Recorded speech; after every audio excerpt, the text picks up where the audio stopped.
In this video, I'm going to show you how to smooth out a keyframe animation in Premiere. If you haven't used keyframes before, it's pretty simple.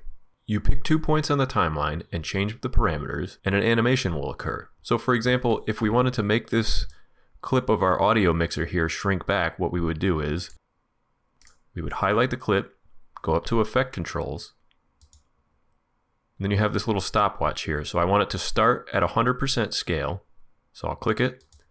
And then maybe 20 frames later,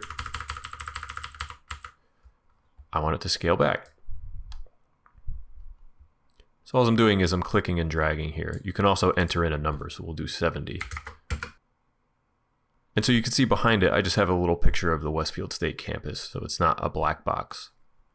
So we'll go back up here, and you can see now we have 2 points, the beginning and the end keyframe, and between them is where our animation happens. But you'll see if we play it, it's just kind of bland. It just goes from one point to the other, like it should. So let's make it a little better.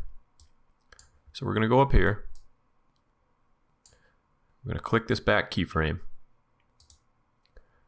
Then we're going to use this little triangle here. And now you see you have a little bit of a graph. So I'm going to grab this handle. And it's kind of hard to see. So we can make this a little bigger. There we go. So now what this graph is showing you is that at the beginning of the keyframe, it'll speed up and then it'll sort of slide in. So let's see what that looks like. There we go, much better. And I can take this handle and sort of drag it this way and it'll go a little faster and ramp in a little slower. There you go. So that's a quick look at keyframes and an easy way to make them look just a little bit better. Thanks for watching.